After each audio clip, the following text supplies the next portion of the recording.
Pemerintah mengatur berbagai kegiatan ibadah terkait Idul Adha, mulai dari malam takbir hingga penyembelihan hewan kurban. Hal ini dilakukan untuk menekan lonjakan kasus COVID-19 di Indonesia.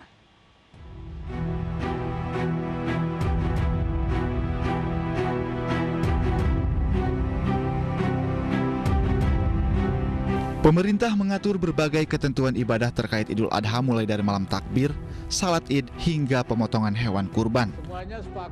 Wakil Presiden Ma'ruf Amin tidak ingin penyelenggaraan Idul Adha tahun ini menjadi klaster baru penularan COVID-19. Dalam pertemuan antara pemerintah dan MUI serta organisasi Islam disepakati bahwa salat Idul Adha dan takbiran dilaksanakan di rumah. Supaya dilakukan di rumah saja, takbir di rumah saja.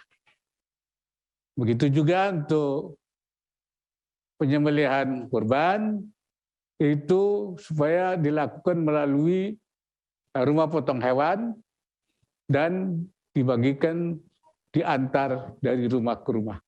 Ini kesepakatan itu yang malam ini. Dan juga yaitu menyelenggarakan takbir nasional secara virtual bersama Presiden, bersama saya, dan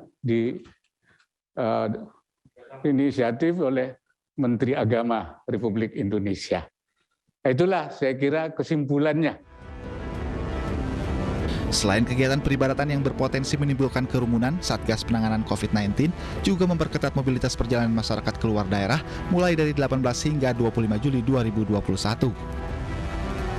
Dan ini menunjukkan bahwa penularannya masih ada di tingkat komunitas. Maka dari itu pengetatan yang dilakukan dalam libur Idul Adha ini betul-betul dilakukan untuk menghindari terjadinya penularan di tingkat rumah tangga, di komunitas. Maka dari itu pembatasannya lebih ketat. Harusnya kalau dengan dua ini kita berhasil, harusnya kasusnya bisa turun. Adapun proses penyembelihan hewan kurban dilakukan di rumah pemotong hewan dan akan dibagikan secara door to door.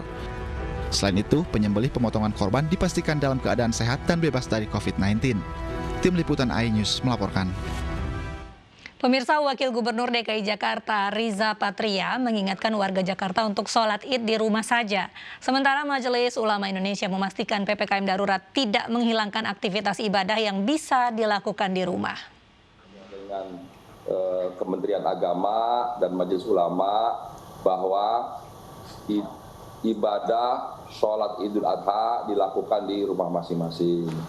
Kemudian yang kedua juga takbiran juga tidak dilakukan seperti biasa, takbiran di keliling atau di tempat-tempat khusus, tapi dilakukan secara virtual. Nanti malam Pak Presiden juga akan bersama-sama kita melakukan takbir secara virtual. Kemudian yang ketiga juga perlu kami sampaikan, pemotongan hewan kurban dilakukan di tempat pemotongan hewan kurban atau rumah pemotongan hewan atau di tempat-tempat tertentu yang sesuai dengan protokol kesehatan yang ketat. Jadi dihindari kerumunan dan sebagainya. PPKM darurat tidak menghalangi pelaksanaan aktivitas ibadah di Idul Adha ini, mulai dari takbir, kemudian sholat Idul Adha dan juga penyembelihan hewan kurban. Ini yang paling penting harus disampaikan kepada publik.